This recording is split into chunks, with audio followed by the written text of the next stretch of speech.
Oi, o audiobook vai começar. Se você quiser nos ajudar neste projeto, por favor, entre em apoia.se/Carlos Eduardo Valente. A partir de R$5 você pode nos ajudar a trazer um conteúdo de mais qualidade para você. Você também pode se inscrever em nosso canal do YouTube e tornar-se membro para ter conteúdos inéditos antes de qualquer outra pessoa. Espero que gostem do que vão ouvir. Um grande abraço a todos.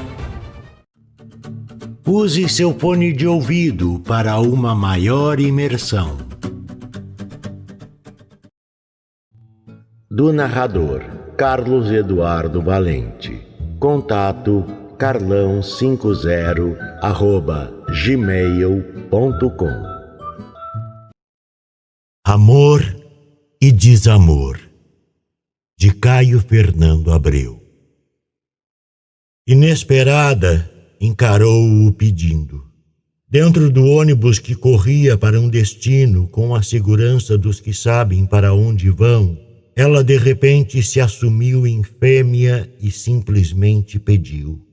Seu primeiro movimento veio marcado de espanto, pois que pedia pura, motivada apenas pelo desejo de receber. Depois adentrou em si, recusando, negando a solicitação no ônibus superlotado de fim de tarde, e no entanto ainda pedia, mas dissimulada, tornando-se pouco a pouco cínica na maneira esquiva de olhar. Espiou pela janela, curvando-se um pouco, quase a tocá-lo.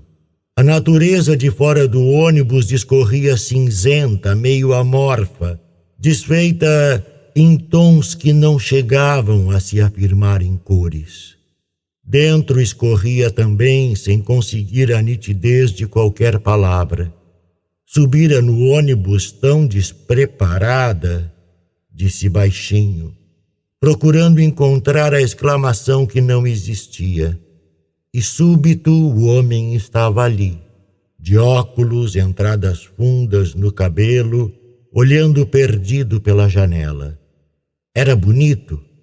Sacudia a cabeça em negativa de indecisão, como explicar, como formular que ele apenas era, sem adjetivos. Era, estava sendo, embora sem saber, sem esforço algum, era.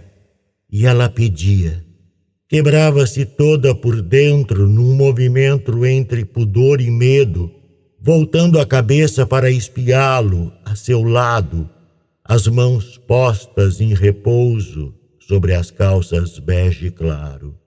Ah, como doía solicitar tanto e ir se tornando cada vez mais lúcida dessa solicitação. Tentou voltar ao primeiro susto, mas percebeu que este jamais se bastaria em si.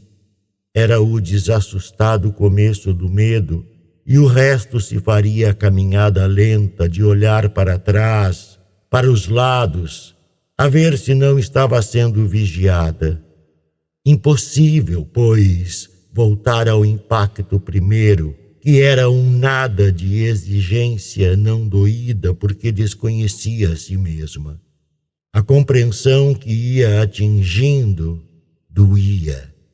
Nesse doer ela começava a sofrer, imprecisa e vaga. Suspirou, ajeitando os cabelos que prendera na nuca, preguiçosa de pentear-se porque não previra o encontro. Impassível, o homem ao lado.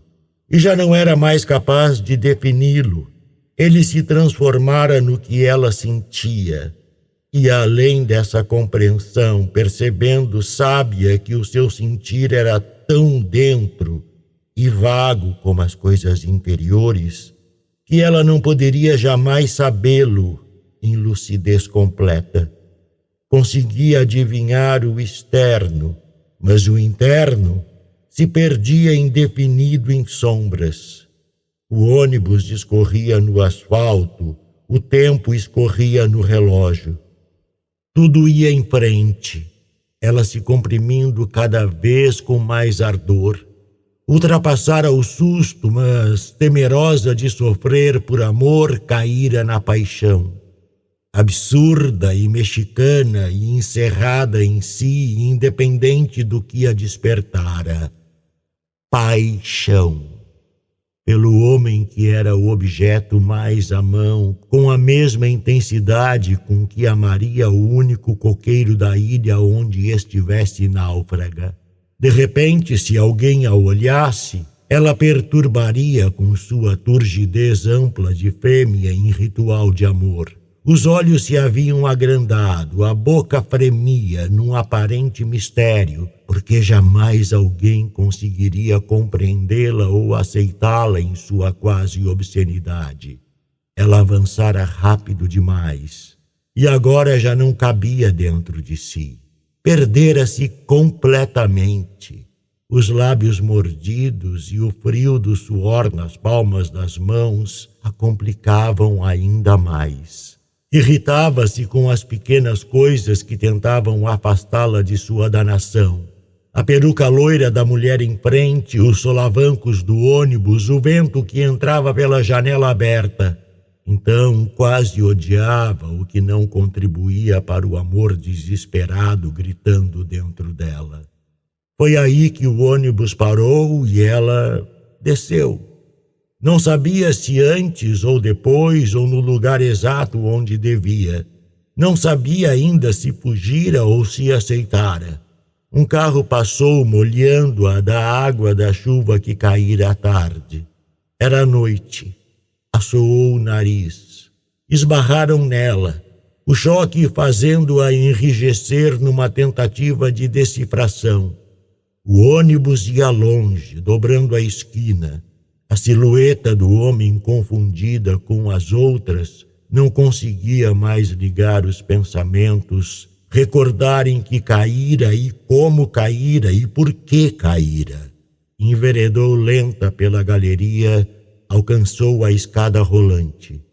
Foi no meio da subida, o espelho refletindo seu rosto, que ela descobriu um ponto branco latejando vivo num lugar desconhecido. Preciso cortar os cabelos, pensou sem compreender. Ou sem querer compreender, ou sem querer apenas.